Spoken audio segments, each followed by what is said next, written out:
Universidad César Vallejo, solo para los que quieren salir adelante. Mental de la biografía de César Vallejo y la descripción e análisis de know-how. Integrantes del grupo 4: Correa Delgado, Lida Eliana, Culqui Requenes, Juan Diego, Mejía Cardosa, Alma Rosa, Paez Advíncula, Mari Carmen, Rodríguez Soto, Jesús Adrián, Zamora Calderón, Gisela Marlita.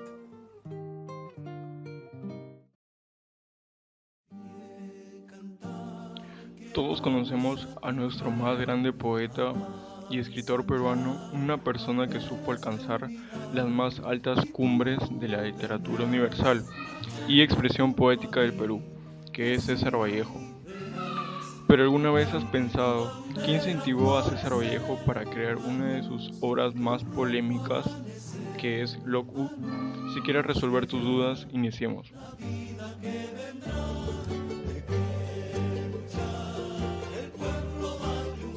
Para iniciar, debemos saber que César Vallejo nació en Santiago de Chuco, que pertenece a la región de La Libertad, un 16 de marzo de 1892. Sus padres fueron don Francisco de Paula Vallejo y doña María de los Santos Mendoza, los cuales fueron eclesiásticos y provenientes de España.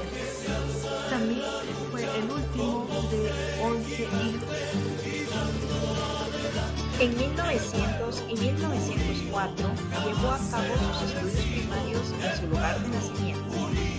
Después, en 1905 y 1908, empezó a estudiar la secundaria en Huamachuco, La Libertad.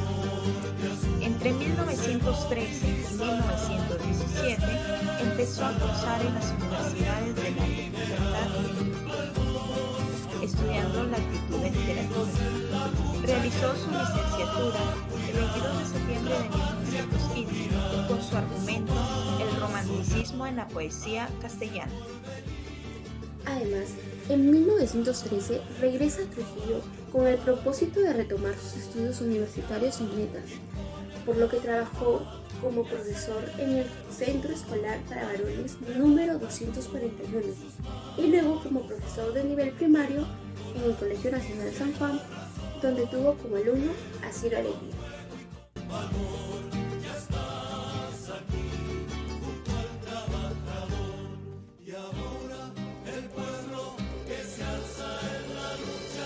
En 1916 frecuentan con la juventud intelectual de la época agrupada en la Bohemia trujillana, o conocida luego como Grupo Norte, donde figuran Antenor Orrego, Alcides Espelucín, José Eulogio Garrido, Juan Espejo Asturrizaga, Macedonio de la Torre y Víctor Raúl Haya de la Torre.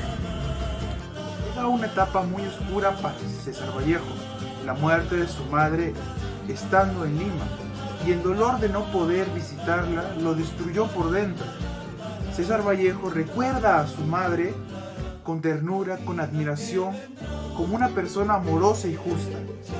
Tiempo después, con la muerte de esta mujer, nuestro poeta en su agonía escribe estrofas y poemas. A su regreso, Vallejo, al asistir a una fiesta patronal de Santiago de Chuco, es involucrado en un incidente donde injustamente es encarcelado y liberado, pero después de 112 días de su encierro.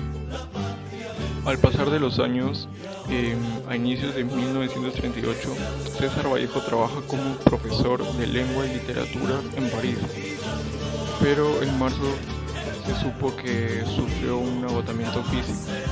El 24 de marzo es internado por una enfermedad desconocida, la que después se supo que fue la reactivación de un antiguo paludismo que sufrió cuando era niño, y entró en crisis el 7 y el 8 de abril. Falleció una semana más tarde, un 15, un Viernes Santo de llovizna, no un jueves como había dicho en un poema, Piedra negra sobre piedra blanca.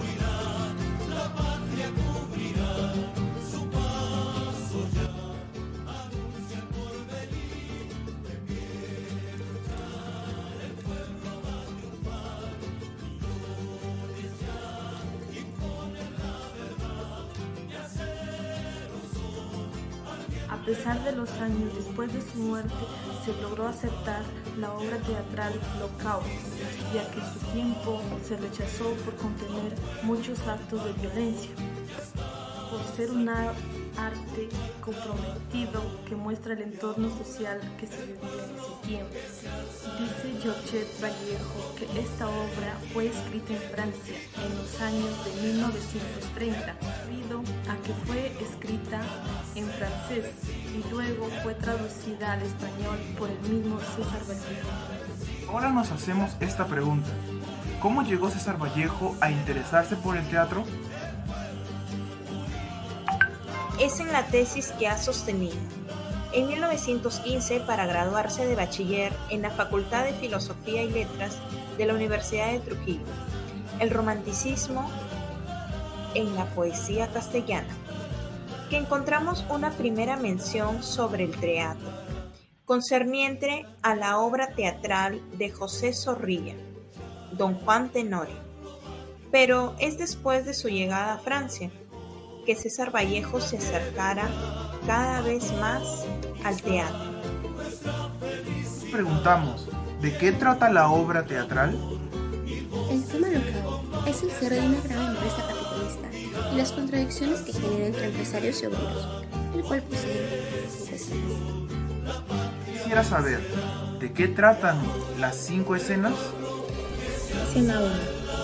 Los obreros reunidos en el taller de una fábrica metalúrgica toman conocimiento que la fábrica va a cerrar. El propio director viene a comunicarles este hecho, afirmando que los patrones no son responsables de esta situación, sino que se debe a la crisis internacional. Los obreros protestan y deciden ir al sindicato para ver qué pueden hacer. Escena 2 tiene lugar en una entrevista con el Ministerio de Trabajo, primero entre el Ministerio y los empresarios que quieren cerrar algunas de las fábricas o disminuir los salarios de los obreros. El ministro, que es socialista, quiere ayudar a los obreros, pero uno de los capitalistas lo amenaza y lo obligan a hacer lo que ellos deseen. En la reunión de los industriales con los 3 delegados de los obreros, un empresario trata de comprarlo, ofreciendo dinero, pero este no acepta. Entonces lo amenazan con la cárcel. El delegado no se vende, sale abruptamente y se va a reunir con los otros delegados. La escena 3 tiene lugar en el sindicato de las discusiones de los obreros al organizar la huelga. En un momento dado, uno de los obreros ofrece una verdadera lección de marxismo a sus compañeros. Es la parte más didáctica de la obra. La escena 4 nos muestra la represión de la huelga por los policías y el sufrimiento de los obreros y sus familiares. Una atmósfera de pánico y muerte. Mientras tanto, los dueños de las fábricas que deben estar cerradas están en un cabaret derrochando su dinero en juegos bastante legales.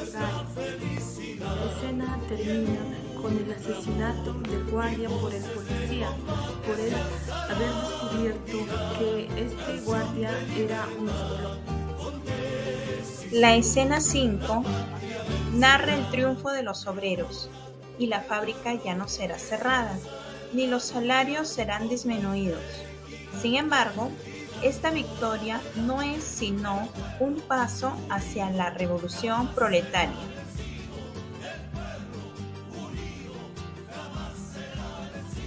En esa época, la vida de la clase obrera era extremadamente dura, debido a que los salarios eran muy bajos y había una escasez de empleo. Además, existía una explotación hacia esta clase por parte de los dueños de las fábricas y de las empresas debido a la distinción de clases. En esa época, la vida de la clase obrera era extremadamente dura, debido a que los salarios eran muy bajos.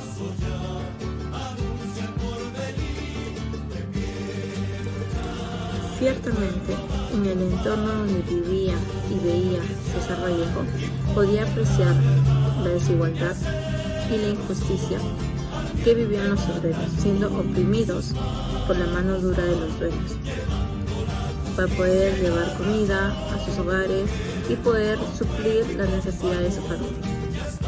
Agradecer a las personas que sacrificaron su tiempo, sus familias, incluso sus propias vidas, para gozar de una igualdad de clases y una justicia en el ámbito laboral.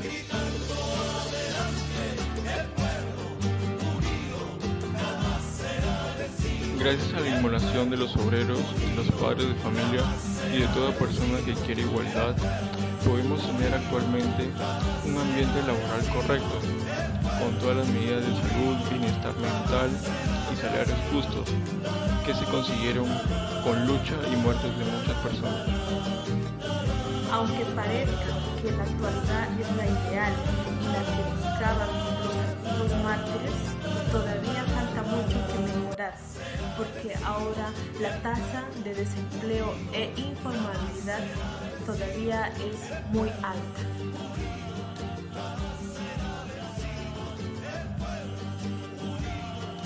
En conclusión, hay mucho que agradecer a la justicia que recibimos actualmente y los beneficios que tenemos además de nuestro salario. Sin embargo, hay muchos problemas que debemos resolver, como la falta de cupos en los trabajos y la informalidad que hay en las calles, por lo que podemos decir que esta lucha aún no acaba y es un trayecto largo que recorrer para lograr el bienestar de nosotros y de nuestras futuras familias.